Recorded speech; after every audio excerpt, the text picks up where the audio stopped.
Quels sont les thèmes qui, d'après vous, ne sont pas assez sur le devant de cette campagne législative? Pour moi, ce qui est le plus important, c'est l'écoute de chacun, la bonne humeur, la joie de vivre et l'amour qu'on porte aux gens. Il faut aider les gens, il faut être dans le concret. Et ça, c'est le plus important. Quand on voit l'exemple de Jean, on ne peut faire que comme ça. C'est ça les thèmes qu'il faudrait mettre au centre de la campagne? Non, c'est-à-dire que ça, c'est vraiment les valeurs. Et si on est les valeurs devant, il y a tout qui passe derrière. Parce qu'on a le bon raisonnement, on a le bon raisonnement pour les gens. Voilà. Et du coup, un thème important, c'est déjà que le citoyen soit au cœur du système. Donc, tout ce qui est, par exemple, le référendum d'initiative citoyenne, c'est très important qu'on ne lui mette pas des bâtons dans les roues au peuple, qu'on ne se dise pas faire un référendum et puis après voter autre chose pour l'Europe, alors que c'est une si belle idée. Mais il faut respecter ce que disent les gens. Voilà, ça c'est très important.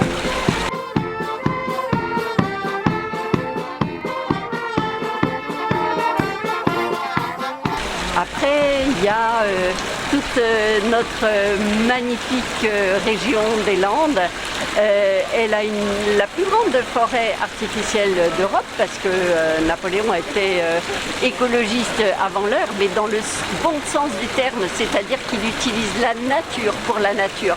Il n'utilise pas des tas de béton pour des éoliennes, il respecte tout ce qui est. Et on a besoin de notre forêt. On a besoin de notre forêt pour protéger le littoral, pour enraciner les dunes et qu'elles arrêtent de grignoter la côte. Et on a besoin de cette nature respectueuse de tout le monde parce que les humains, les animaux, ils vont ensemble. Je pense déjà aux agriculteurs qui ont besoin de retrouver la jeunesse chez eux et d'attirer du monde. Ça, c'est très important pour qu'ils poursuivent leur activité. Je pense aussi à nos amis les chasseurs. Ça aussi, c'est important qu'ils agissent dans le respect des animaux. Bien entendu, c'est une évidence par prudence. Et malheureusement, ce sont des personnes qui grandissent bien en âge, mais où est la relève? Et ça, c'est très important d'avoir la relève parce que sinon, un jour, pour faire les abattages et éviter que ça ravage les cultures, il faudra faire appel à des professionnels. Où est l'âme de notre pays? Et ça, c'est important. Ça, c'est les thèmes que vous mettez, vous, dans la campagne. Oui. Et maintenant, vous, sur les marchés, les gens, ils vous parlent de quoi? Eh bien, précisément, ils me parlent qu'ils ont envie d'être écoutés, mais par des gens honnêtes, des gens humbles, exactement comme Jean Lassalle. Et justement, Jean, il a préféré, comme il avait un petit souci de santé, ne pas se représenter à la députation dans sa circonscription. C'est donc Julien, son frère, qui va porter le flambeau, qui s'est arrangé pour trouver un couple pour s'occuper de ces 300 brebis. Et formidable, et je le dis parce que c'est très important, que personne ne se désespère. Jean Lassalle reste à la tête du mouvement qu'il compte agrandir avec des personnes, des candidats et des députés, parce qu'il faut voter pour nous, c'est important, des députés qui ont exactement ce sens des valeurs. Les gens ne veulent pas se sentir trahis par la politique. Les gens comprennent cette abstention, c'est-à-dire qu'il y a de l'abstention si les gens n'y croient plus. Or, avec nous, on peut y croire. On a le sens de la fête, on a le sens de la liberté, du respect des territoires. Voilà. Et il me parle beaucoup de ça. Alors, et après le pouvoir d'achat dont tout le monde parle, c'est finalement secondaire par rapport à la joie de vivre. Vous savez, il y a des tas de gens qui n'ont pas grand-chose, qui évidemment ont besoin de plus et il faut y veiller parce que les moyens financiers c'est important. Mais le pouvoir d'achat, c'est une drôle d'expression. L'argent n'a jamais donné du pouvoir. Je n'aime pas cette expression.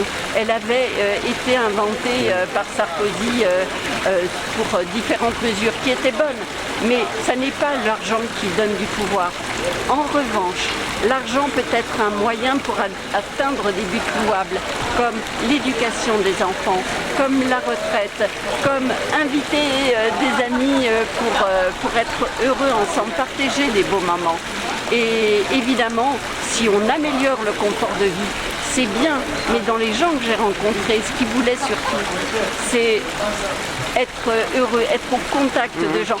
L'inflation, c'est la hausse des prix, c'est la baisse des retraites, avec la CSG. Évidemment, ils sont étranglés, ils n'arrivent pas à payer le fioul, quoi. Donc, oui, mais je vais vous dire, quand on les voit, ils sont tellement heureux qu'ils ont oublié leurs problèmes. Alors évidemment, il faut traiter les problèmes, mais déjà, être humble, respecter les gens et faire ce qu'ils veulent, ça, je pense que c'est la première des choses. Donc bien sûr, le pouvoir d'achat et plutôt les moyens financiers, je préfère un moyen, c'est plus conforme à ma vision des choses parce que ça n'est pas une fin en soi, l'argent n'est pas un veau d'or, ça n'a jamais donné de pouvoir. Ce que je pense vraiment, c'est que par rapport à l'inflation, elle ne fait que commencer. C'est vraiment terrible avec cette guerre. Donc il faut souhaiter la paix parce que on va perdre notre autonomie même alimentaire. D'autres pays vont souffrir et le problème ne va que s'accentuer. Et quand vous voyez le réflexe de peur, il y a des gens qui achètent de l'or. Vous voyez les cours qui s'envolent, mais ça ne produit rien. Donc, c'est pas le sujet. Et quand je parle de moyens financiers, c'est pas simplement pour acheter des choses nécessaires. Et on le comprend très bien. C'est aussi pour donner les moyens aux entreprises de grandir, d'embaucher. Et la véritable révolution, quand on voit la concurrence des pays étrangers avec l'imposition à Malte, en Irlande ou au Luxembourg, l'idée c'est de faire en sorte, comme ils ont une fiscalité très faible, ce que a proposé Jean à la présidentielle et que je reprends, c'est de faire en sorte d'avoir une franchise d'imposition sur les sociétés qui viendrait dans tous nos villages, dans toutes nos communes de moins de 15 000 habitants. Et il y en a un paquet. Et à ce moment-là, nos services publics, nos postes, nos écoles, les gendarmeries auraient besoin d'exister et resteraient sur le territoire. Et enfin, les gens se sentiraient appuyés par la puissance publique. Je parlais aux pompiers de Saint-Vincent de Tyrosse qui sont en grève, totalement submergés, et ça ne va plus. Donc il faut faire quelque chose, il faut écouter les gens. Et quand on parle des infirmières, des personnels soignants, se dire qu'on a osé fermer des lits, qu'on a osé licencier des personnels soignants parce qu'ils n'étaient pas vaccinés. Oui, on était à 15 000 personnes. Oui, mais en plus sans chômage. Non, mais quelle Ah, ils n'ont même pas gros chômage. Mais exactement. Donc, quand on manque, c'est exactement ça. Quand on parle de logique pour le peuple, c'est à ce moment-là de véritablement réintégrer ces personnes dont on a besoin. Où est la logique de les mettre dehors? On en parlait tout à l'heure. C'est pareil pour les fermetures des lits.